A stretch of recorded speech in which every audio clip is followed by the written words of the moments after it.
Good afternoon and welcome to the ECB press conference. I'm joined here on stage by President Lagarde and by Vice President de Guindos. My name is Wolfgang Preußel. We are in a hybrid format again, so I would like to ask our colleagues, the journalists who are joining via WebEx, to turn on their cameras and their microphones when they ask questions. And now over to President Lagarde, please. Thank you very much, Wolfgang, and good afternoon to all of you, or good morning for those who are overseas.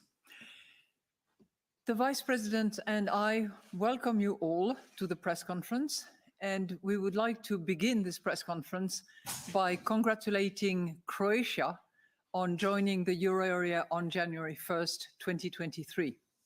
We also warmly welcome Boris Vucic, the governor of Hrvatska Narodna Banka, the National Central Bank of Croatia. We will now report on the outcome of today's meeting. The Governing Council will stay the course in raising interest rates significantly, at a steady pace, and in keeping them at levels that are sufficiently restrictive to ensure a timely return of inflation to our 2% medium-term target. Accordingly, the Governing Council today decided to raise the three key ECB interest rates by 50 basis points, and we expect to raise them further.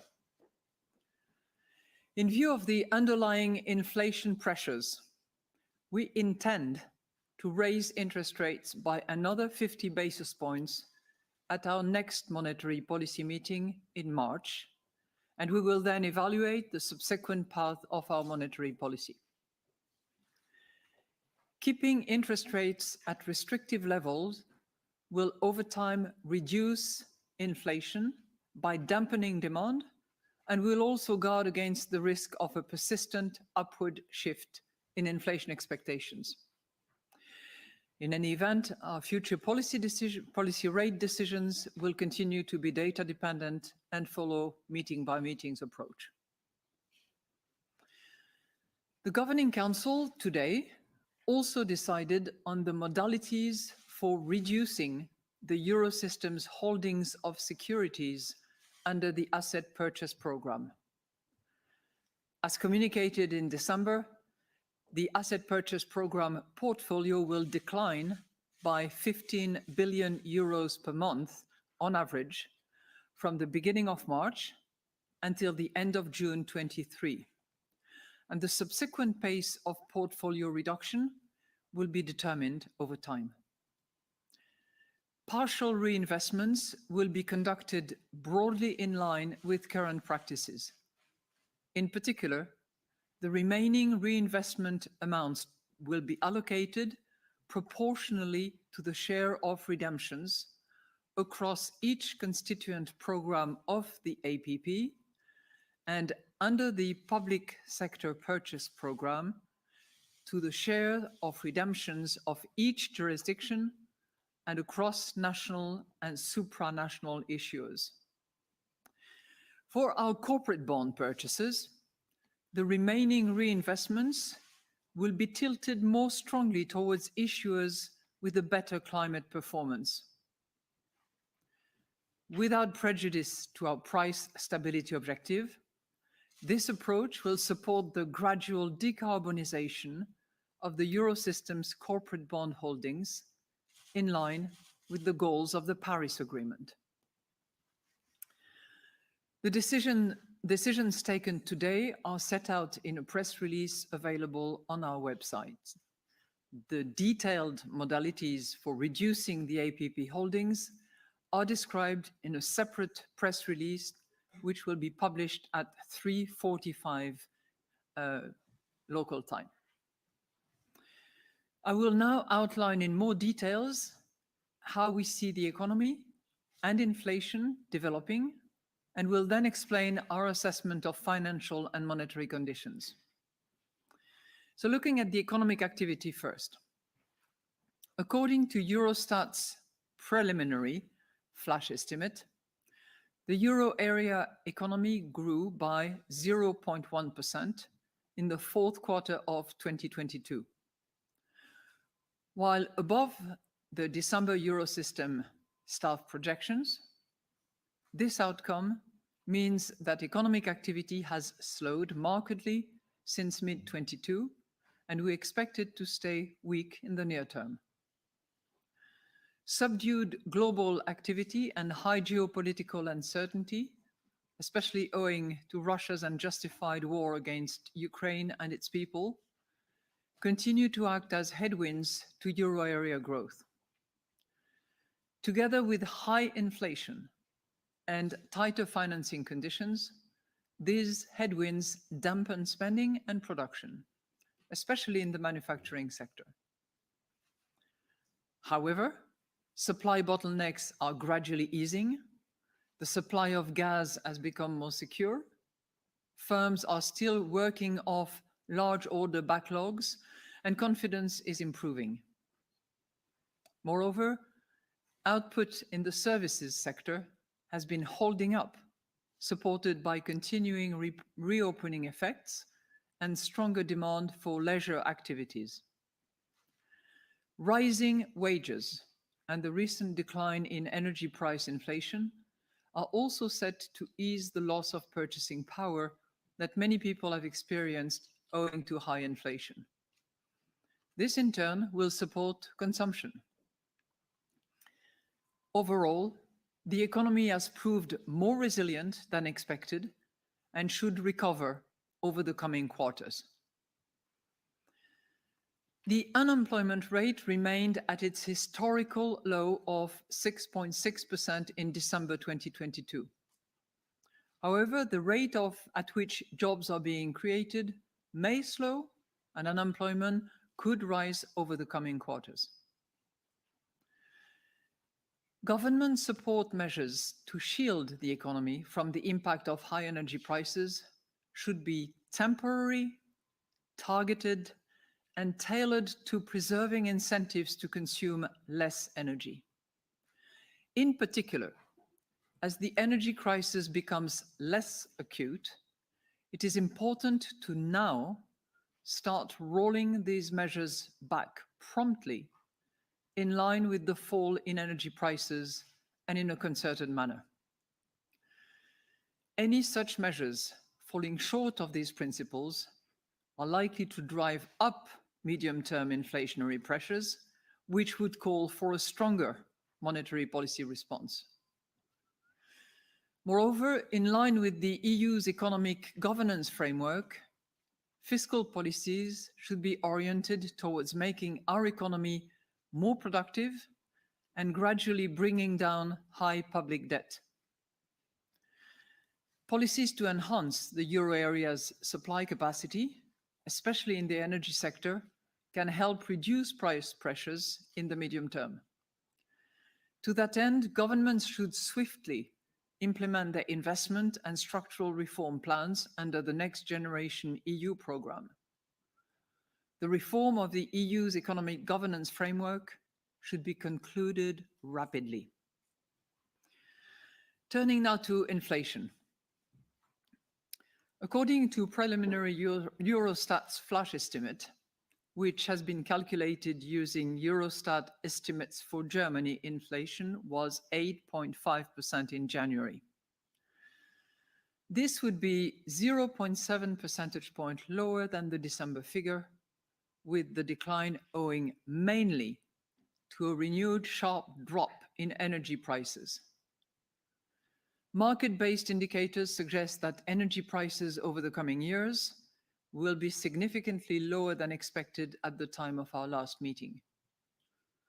Food price inflation edged higher to 14.1%, as the past surge in the cost of energy and of other inputs for food production is still feeding through to consumer prices. Price pressures remain strong. partly because high energy costs are spreading throughout the economy. Inflation, excluding energy and food, remained at 5.2% in January, with inflation for non-energy industrial goods rising to 6.9% and services inflation declining to 4.2%. Other indicators of underlying inflation are also still high.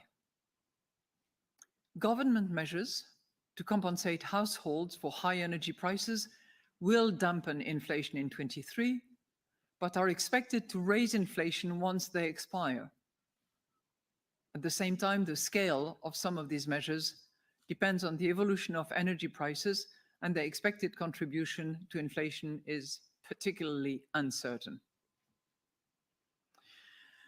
Although supply bottlenecks are gradually easing, their delayed effects are still pushing up goods price inflation. And the same holds true for the lifting of pandemic-related restrictions. While weakening, the effect of pent-up demands is still driving up prices, especially in the services sector. Wages. Wages are growing faster, supported by robust labor markets, with some catch-up to high inflation becoming the main theme in wage negotiations. At the same time, recent data on wage dynamics have been in line with the December Eurosystem staff projections. Most measures of longer-term inflation expectations currently stand at around 2%, but these warrant continued monitoring.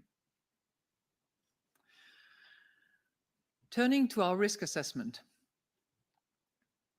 The risks to the outlook for economic growth have become more balanced. Russia's unjustified war against Ukraine and its people continues to be a significant downside risk to the economy and could again push up the costs of energy and food. There could also be an additional drag on euro area growth if the world economy weakened more sharply than we expect. Moreover, the recovery would face obstacles if the pandemic were to re-intensify and cause renewed supply disruptions. However, the energy shock could fade away faster than anticipated, and euro area companies could adapt more quickly to the challenging international environment. This would support higher growth than currently expected. The risks to the inflation outlook have also become more balanced, especially in the near term. On the upside, existing pipeline pressures could still send retail prices higher in the near term. In addition, a stronger than expected economic rebound in China could give a fresh boost to commodity prices and foreign demand. Domestic factors such as a persistent rise in inflation expectations above our target or higher than anticipated wage rises could drive inflation higher also over the medium term. On the downside, the recent fall in energy prices, if it persists, may slow inflation more rapidly than expected. This downward pressure in the energy component could then also translate into weaker dynamics for underlying inflation. A further weakening of demand would also contribute to lower price pressures than currently anticipated, especially over the medium term. So let's now look at the financial and monetary conditions. As we tighten monetary policy, market interest rates are rising further, and credit to the private sector is becoming more expensive. Bank lending to firms has decelerated sharply over recent months. This partly stems from lower financing needs for inventories, but it also reflects weakening demand for loans to finance business investment in the context of a steep upward move in bank lending rates and a considerable tightening in credit standards, which is also visible in our most recent bank lending survey. Household borrowing has continued to weaken as well, reflecting rising lending rates, tighter credit standards, and a sharp fall in the demand for mortgages. As loan creation decelerates, money growth is also slowing rapidly, with a marked decline in its most liquid components, including overnight deposits, only partially compensated by a shift to term deposits. So summing up, the Governing Council will stay the course in raising interest rates significantly at a steady pace and in keeping them at levels that are sufficiently restrictive to ensure a timely return of inflation to our 2% medium-term target. Accordingly, we today decided to raise the 3 key ECB interest rates by 50 basis points, and we expect to raise them further. In view of the underlying inflation pressures, we intend to raise interest rates by another 50 basis points at our next monetary policy meeting in March, and we will then evaluate the subsequent path of our monetary policy. Keeping interest rates at restrictive levels will over time reduce inflation by dampening demand and will also guard against the risk of persistent upward shift in inflation expectations. Moreover, from the beginning of March 2023, the APP portfolio will decline at a measured and predictable pace, as the Eurosystem will not reinvest all of the principal payments from maturing securities. Our future policy rate decisions will continue to be data dependent and determined meeting by meetings. We stand ready to adjust all of our instruments within our mandate to ensure that inflation returns to our medium-term target. And we are now ready to take your questions. Thank you, President Lagarde. And the first question for Jana Rando of Bloomberg News. Jana, please. Jana Rando with Bloomberg. Good afternoon. Good afternoon. I was wondering if you could give us a little bit or can you tell us a little bit about the flavor of the debate that preceded today's decision to raise interest rates by 50 basis points in March? I'm interested in knowing whether there were any calls to commit for longer, potentially flag a less aggressive stance, or say nothing at all, given that you also say that your decisions are data dependent. That would be my first question. And the second one, I'm interested when you say the subsequent policy path will be decided in March. Are we just talking about the pace of rate increases, or could one potential conclusion also be that you have already reached the peak in interest rates at that time? Thank you. Thank you very much. Those are really good questions to try to explain our decision. And I would just remind you that our decision is not the decision for March. We're taking a decision as of now, which is to raise all 3 interest rates by 50 basis points. I would characterize our good discussions with an enlarged Governing Council, given that we are now 26 around the table.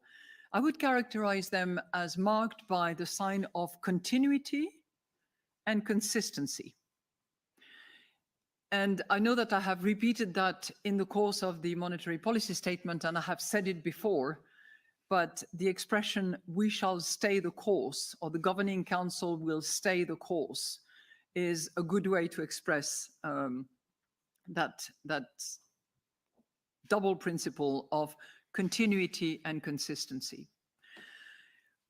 Continuity because we were very clear in December that in all reasonable scenarios, significant rate increases would be needed. Would be needed for what? To bring inflation back to the 2% medium-term objective that we have in a timely manner.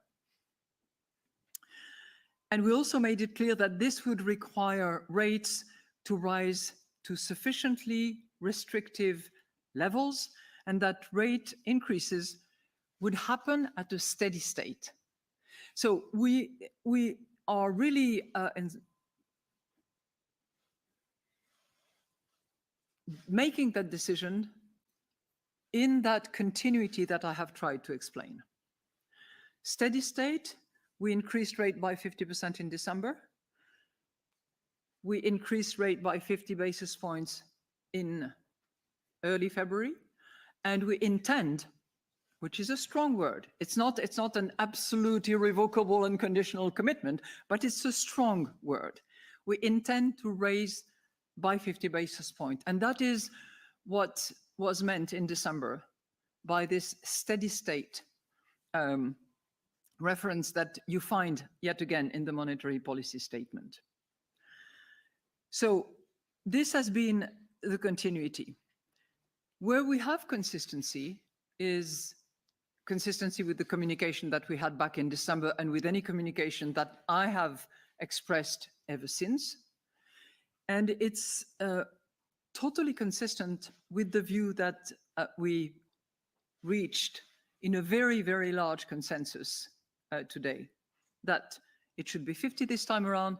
It is intended to be 50 in March. Now you will say, well, yes, but what about after March? Does that mean that you have reached the pinnacle or the peak? No, no, no, no. We know that we have ground to cover. We know that we are not done. What we are saying is that as we will receive projections, we will need to assess what rates, what level, at what pace it will be needed in order to do the two things which in my view are embedded in my expression, stay the course. The first one is to raise significantly into two restrictive levels, and two, stay there for sufficiently long so that we are confident that at those rates, we will actually deliver the 2% objective medium term that we have set for ourselves and which is delivering on our mandate. So those were the themes that we debated. I have to tell you that there was general agreement on the fact that the 50 basis point this time around and the 50 basis point in March were legitimate on the basis of, particularly in March, of the underlying inflation pressure that we know will continue.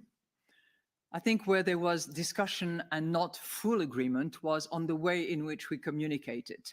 But on the overall monetary policy statement that reflects our discussions and our decision, there was a very, very large consensus. So I hope I have addressed your two important questions. Thank you, President. The second question goes to Balázs Korani of Reuters. Balázs, please. Good afternoon, Balázs Korani from Reuters. Thanks for taking my afternoon. questions. President Lagarde, back in Davos, you said doubters should revise their positions if they don't believe that you're serious about inflation. But markets are again doubting you because the reaction to this decision was for financial conditions to actually ease a bit and expectations to come down. So what would you say to doubters today? And when you just told Jana that you have ground to cover, we are not done, are we correct to interpret that more rate hikes are coming beyond March at an unspecified rate? Is that what you meant? The second question is about the signals that you're sending. I mean, gas prices have come down to pre-war levels. Oil is down by a third since the summer. Your lending data is showing the biggest liquidity lending crunch since the debt crisis. Growth is at a standstill. There are lots of deflationary or at least disinflationary forces in the economy. So why would you set a guidance without having seen your projections? And why would you keep on providing a guidance when you said you would stop doing it? So I'm trying to understand the logic of how you communicate and why it's meeting by meeting one day and then you provide a guidance the next. Sometimes it's difficult to read what the ECB intends according to the people that we speak to. Which is why I'm trying to, explain a bit better our reaction function. And I've tried to do that with Jana, if I may call you so, given that you do. But I will happily try to re-explain a bit what our intention is. First of all, we are dependent, and we know that we're getting a projection exercise at our next March meeting. But we are also data dependent when we look at underlying inflation elements. Underlying inflation pressure seems to be, whether you look at core, trimmed, super core, in all sorts of dimension, adding to which the measurement of the fiscal measures that have been put together, the wage negotiations and the wage direction that we are seeing. We have all scenarios available to decide that March actually warrants a 50 basis points increase. And this is what we are saying when we say we intend to, which is why the word is pretty strong. Now, in Davos, I did say that we shouldn't be doubted. And I think it was very much in relation to what we were going to do this time around and what we were going to do in the following meeting. And I hope that by being very specific about today's decision and pretty strong in terms of intention as to what we will do in March, those who observe carefully what we do will appreciate that we should not be doubted. And our determination to reach 2% medium-term inflation should not be doubted. And our determination to raise rates sufficiently significantly in order to move into restrictive territory should not be doubted. Nor should be doubted the fact that once we are in restrictive territory, we will want to stay there sufficiently so that we can be confident that those rates will give us the return to the 2% medium-term inflation objective that we have. Now, you will say, is that consistent with the meeting-by-meeting approach? Let's call a spade a spade. Meeting-by-meeting is going to be applied on the basis of data. But when we have data that is sufficiently strong, and when we are sufficiently far away from what we expect will be the appropriate rate to reach the 2%, it is completely legitimate to express an intention in a relatively forceful way.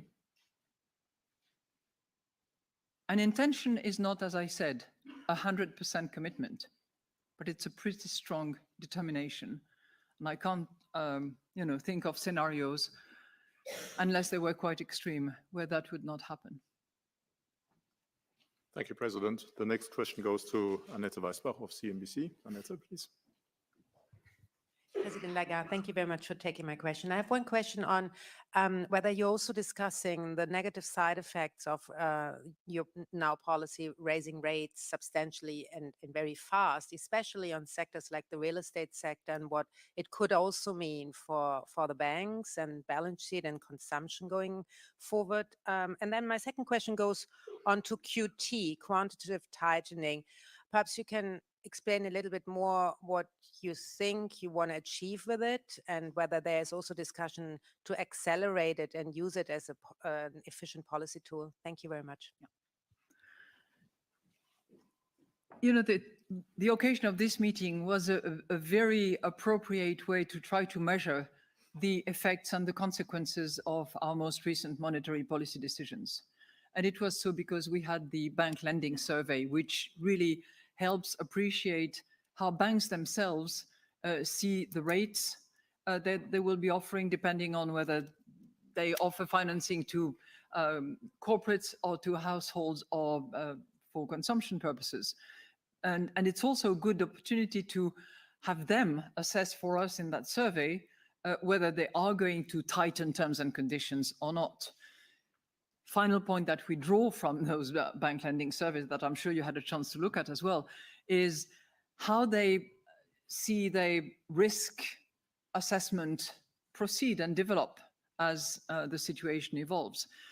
And I would say that all that we are seeing, which is a tightening of the financing terms and conditions, higher rates across the various sectors of lending, is actually good transmission of our monetary policy. It's not the entire transmission, because by the time the investments is possibly reduced, financing is more expensive, impacts will channel through into the real economy. But we can tell that there is transmission of those rates already. And that was part of the propositions that we had, obviously.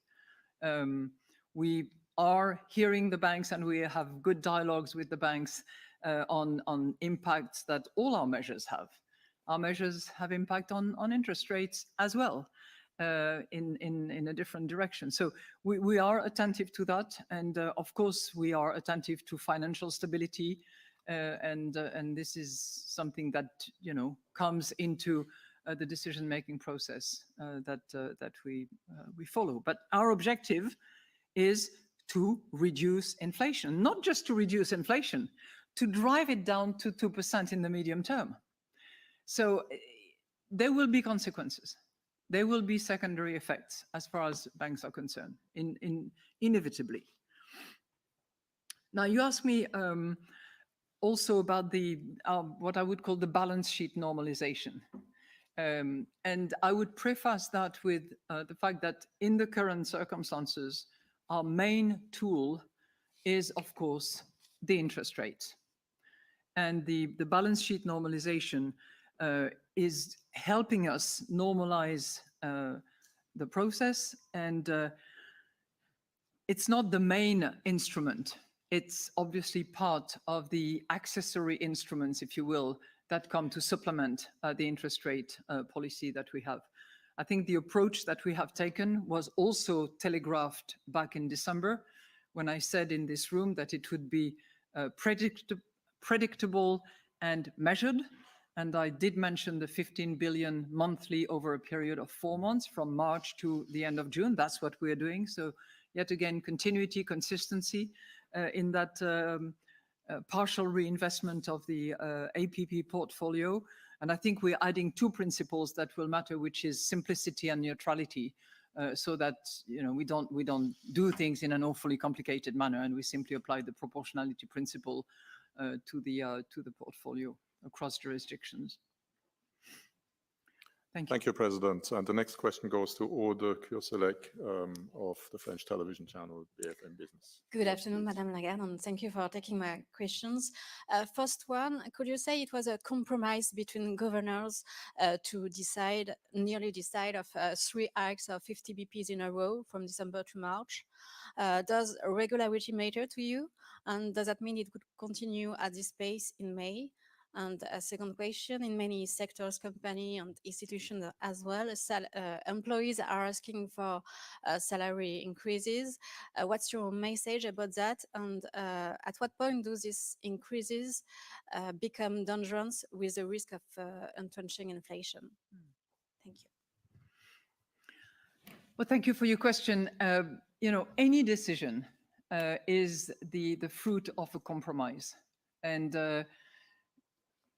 the beauty of the Governing Council is that all governors are passionate about the rational, the analysis, the hard econometric work that is behind what we do. And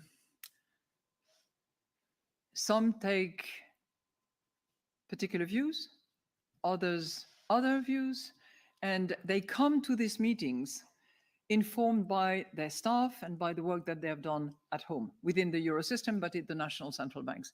And the beauty of the exercise for me is to see how they can coalesce towards solutions that are recommended by our chief economist, Philip Lane, that I fully support and that inevitably have elements of compromise about them. So compromise is the rule of the game, which does not weaken the fact that we're riveted to the mandate and that we know that we have to stay the course because we are not done. Your second question had to do with the wages, and it's a truly important aspect of inflation. It's a component that plays a critical role in the service sector in particular, which is far more labor intensive, and where we are looking and scrutinizing evolutions, both in terms of negotiated wages at collective level through unions and manufacturers associations, but also we are trying to really dissect as much as we can. And we have built, as you know, a special wage tracker that now includes 9 countries of the 20 members of the euro area. So critically important. And we know that there is an element of catch-up that is at play now, because obviously most recent numbers were high. Headline inflation numbers matter a lot. The fact that it went down to 8, well, at least preliminary until we have the German numbers, that it went down to 8.5% in the, in respect of those anticipation by unions or by workers is better in a sense, but it's a critical component that we will be looking at extremely carefully. And I think it's important. I know it's easier said than done, but it's important in those discussions and negotiations that there is a forward-looking approach to what inflation will be and how soon we will return it back to 2% in order to really appreciate the trend of wages that are discussed between the parties. Thank you. Thank you.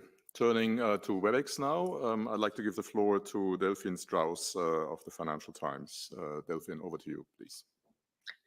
Thank you very much. Could I perhaps ask you to talk a little more about which elements of current inflation developments you're most concerned by and how that differs from the economic environment at the moment in the US? Thank you very much. Welcome on WebEx. What are we particularly attentive to in terms of inflation development? Now, obviously, we have to look at energy, because energy has been a key driver when inflation went up massively and went far too high. It is still far too high, by the way. So we have to look at energy costs because it might transmit, and at which pace we don't know, and we will be observing that very carefully, into underlying inflation elements. We are looking, as I just said to your colleague, very carefully at wages. Wages will be a significant component of inflation pressure in the months to come. We're looking at fiscal measures. And on the fiscal front, we have seen a lot of measures that were decided and part of the 2023 budget of euro area members. Some of them are going to try to recalibrate, others might not. And we had an excellent discussion with Pascal Donoghue, the president of the Eurogroup, yesterday. He came and participated in our discussion yesterday afternoon, and we had dinner together. So it was a very good opportunity to appreciate how the Eurogroup at finance ministers level is going to look at the fiscal measures, is going to look at recommending recalibration in order to make sure that fiscal support will be adjusted to the lower energy prices, which we do not see at the moment yet. So I would say that those are the key components. But what shall I say? On the international front, because I think that you raised a comparison with the US. I'm not going to compare with the US necessarily, but I need to bring into our consideration the international environment. The consequences of the Chinese authorities' decision in December to do away with zero COVID, to reopen the economy, come what may, are going to come with consequences. Consequences on demand, consequences on demand addressed to the rest of the world, consequences on exports, but also consequences on the price of commodities. If you start looking at the price of metals in particular, there has already been an anticipation of how commodities are going to rise as a result of the Chinese reopening. So there will be inflationary, disinflationary forces, the exact detail of which I believe I will be able to say a bit more at our next March meeting, because we will be looking into that in the next few weeks. But that's also a country, the role of which we will be looking at very carefully. Thank you. Thank you. And the next question goes to Marta Izan of the Spanish Negocios TV channel. Marta, Thank you please. so much for taking my question, Mrs. Lagarde. I know you just said you're not going to compare with the US, but Powell said yesterday that the economy's disinflationary process has started. How far is Europe from being able to say the same? And another question, you said the decrease in inflation rate is primarily related to energy. So does this mean that the decrease is not due to the actions of the ECB? Do you expect the 2% in the medium term? And what is exactly the medium term? Far from me to say that monetary policy is not potent and efficient. I think that what we are seeing in our bank lending survey, in the cost of financing in particular, is clearly an indication that there is transmission of our monetary policy and our interest rate hikes decision, clearly. So that is definitely working. But it's also true that a large portion of that too high inflation was attributable to the supply shock provoked by very high energy prices, and one that we did not really capture so well, which was gas prices and the impact it had on electricity cost.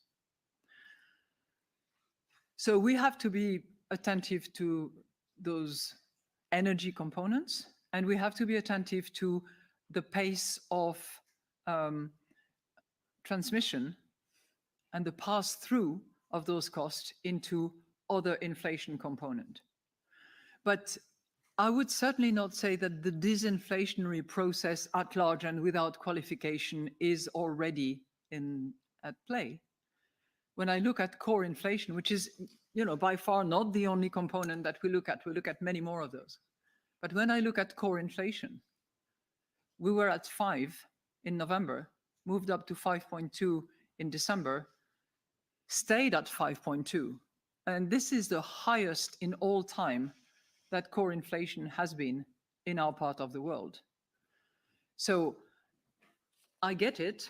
Headline inflation has gone down, and more so than we had expected, and that many had expected.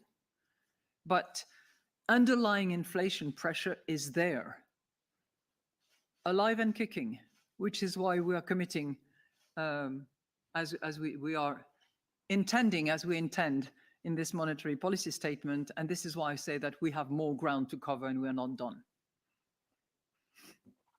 Thank you, Madame Lagarde. And the next question goes to Jan Marlin of Handelsblatt. Jan, please. Hello, Madame Lagarde. Thank you for the opportunity. In your statement, you described the risks to the inflation outlook as balanced. No, I say more balanced. More balanced compared to December. Could you say something about how important that is for the future rate path? And my second question also relates to that. Was that controversial within the council? Were there different views about that? Thank you. Well, thank you very much for your question. I think the whole paragraph that you have in the monetary policy statement on risk assessment include, and I'm not going to offend you by reading it to you because I know that you have it, but it really focuses on in which way is this risk assessment more balanced, not balanced. We don't think that there is symmetry of risk, but it is more balanced than it was back in December, for sure. and it lists the various points that are upside risk, downside risk on both account on activity and inflation. Because my governors around the table of the Governing Council are genuinely interested in analyzing, understanding, and coming to as well-based conclusion as is possible, there was not a lot of discussion on that particular paragraph. It was a rather consensual assessment of the more balanced risk. At this point in time, we will obviously reevaluate and assess again at the March meeting. Thank you. Thank you. Returning back to WebEx, I would like to give the floor to Fabrizio Goria of La Stampa in Italy. Fabrizio, please. There you go. Hello, thank you, President Lagarde, for taking my questions. There are two questions. The one is about the BLS survey and is about the credit crunch risks in the medium term. Do you see that? And the second one is about the TPI, the transmission protection instrument that you mentioned in the statement. In this case, do you see any risks of market turmoil in the bond market? Thank you.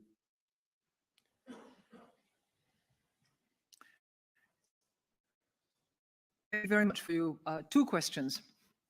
On the bank lending survey, as I said to one of your colleagues, we draw a lot of conclusions, learning, understanding of how our monetary policy, and particularly the interest rate policy that we have developed ever since July, is actually transmitted via the banks to corporates and to households and to consumption loans as well.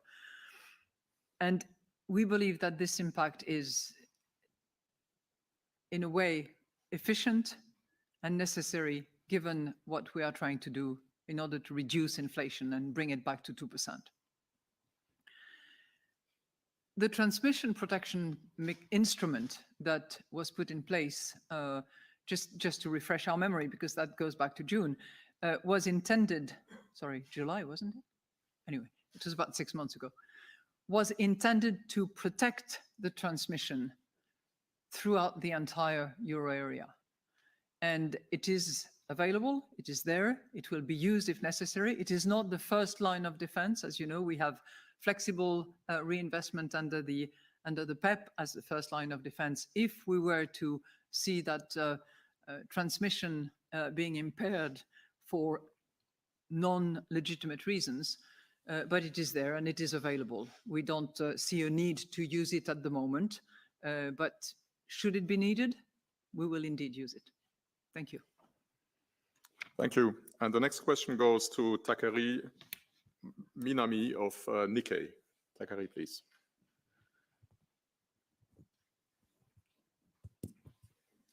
Good afternoon. Thank you for taking my questions. Good afternoon.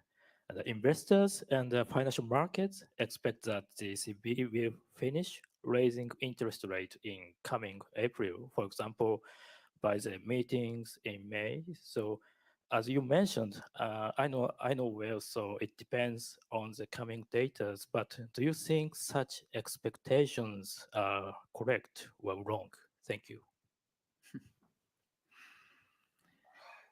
You know, I'll go back to what we intend to do, or what we actually shall do, not intend to do.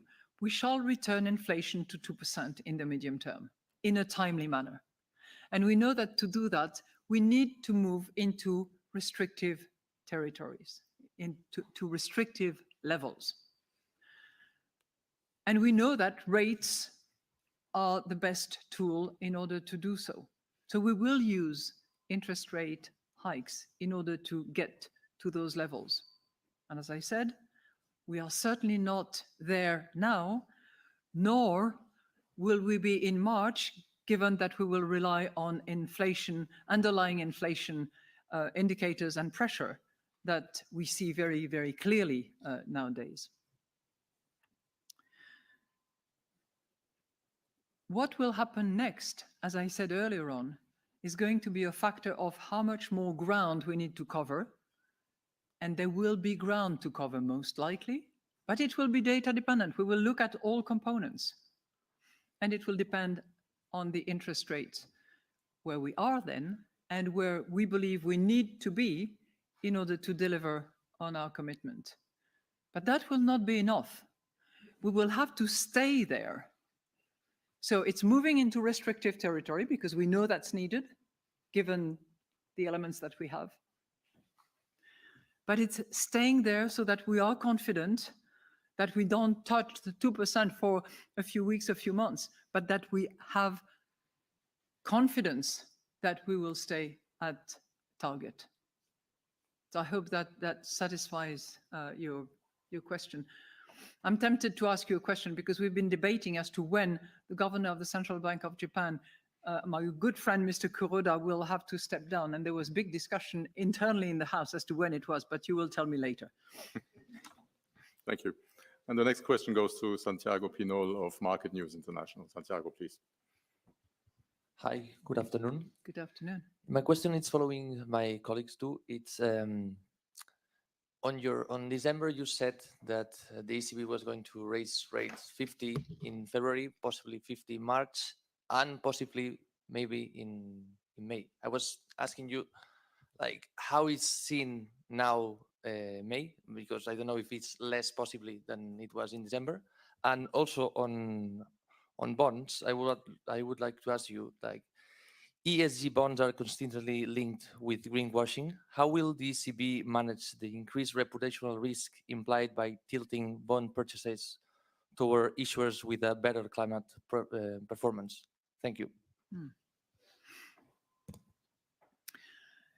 Well, thank you very much for your questions. I think in December we mentioned significant, we mentioned steady rate, steady pace. In a steady manner, I think that's what we had used. And I said later on that our determination should not be doubted. It was 15 December, 15 February, we're doing it. And we intend, which is strong, as I said earlier on, to do 50 basis points based on the underlying inflation pressure that we see, anticipate, and are not going to go away. I'm not suggesting that it will be steady pace for an ongoing basis. What we're saying here in this monetary policy statement is that we will assess the situation, evaluate our monetary policy path on the basis of our projection. It might be 50, it might be 25, it might be whatever is needed, whatever rate is needed. I should say whatever rates are needed. We have three, and then at whichever pace, in order to deliver on our 2% inflation target in the medium term that we want to reach in a timely manner. And we are far away from that. Inflation is still far too high today, in particular when we look at underlying inflation components. So, did you have another question? Yes. Oh, yes, of course, yes. Are we at risk of greenwashing? You know, as determined as I've always been, and you know me, it's been more than 3 years now. So as determined as I am to deliver on our strategy review and the action plan that we have all agreed around the table of the Governing Council to deliver in alignment with the Paris Agreement, equally we have to manage risk. And managing risk to me is having as clear, as distinguished, as transparent information and disclosure as possible, a good understanding of the transition plan by the corporates that we eventually reinvest into, and a good understanding of the footprint that they have. And it will be on the basis of that analysis, our own, and also reliable analysis that will be provided by experts, that we will orientate our portfolio with a stronger tilting than we had so far. But we will be very attentive because it's just, we should not be accomplice to greenwashing. And it's a risk management principle that we have to comply with. Thank you. And the last question is for Eric Albert of Le Monde. Eric, please. Thank you very much. Good afternoon, Mrs. Lagarde. I'm here. A couple of questions. I'd like to come back to the fiscal message, the message you want to send to government. You said they should recalibrate. Is it really the right time to pull the plug when food inflation is at 14% and energy prices are indeed going down, but are still hurting a lot of households? And the second question, if I may, is do you believe your course of action is basically in line with a soft landing? Because growth is basically zero already. Inflation is going down, and hikes, the hikes that you've put through will take months to really go through the economy. So is there a danger to go too far, basically, or does it look like a soft landing to you? Great questions. On your first one concerning fiscal, I just want for everybody's good understanding, because it's a sentence that we discussed quite extensively this morning. It's in the section on economic activity. So it reads, and that's in relation to government support, that we say will shield the economy from the impact of high energy prices, you're right. But then we say, in particular, as the energy crisis becomes less acute, it is important to now start rolling these measures back promptly in line with the fall in energy prices and in a concerted manner.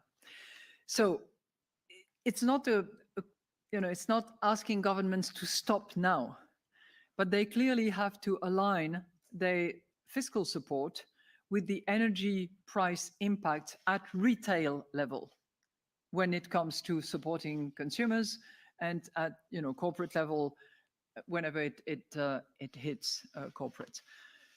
But many of these measures were decided in the course of the budgetary cycle, which it starts in the summer, it's active work in September, voted in December, and the measures apply throughout the whole of 23.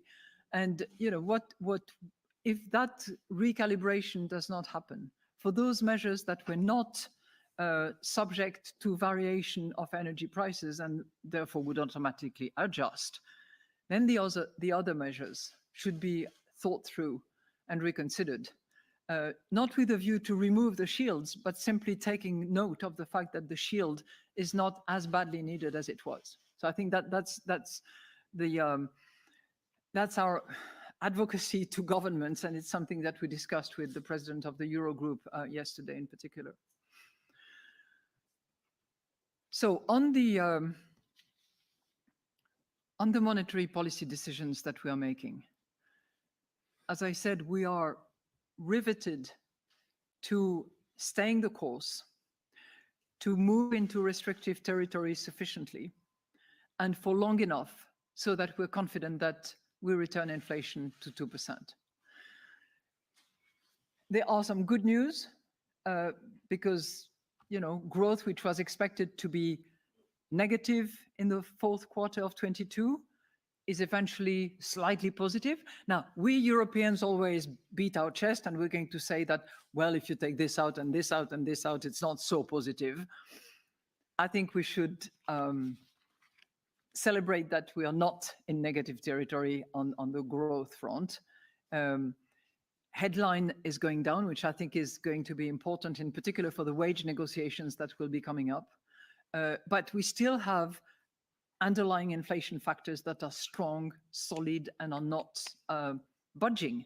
So we need to do our job. We need to deliver on our mission. Thank you. That finishes the press conference. Next meeting and press conference is 16 March. Until then, all the best to all of you. Thank you very much.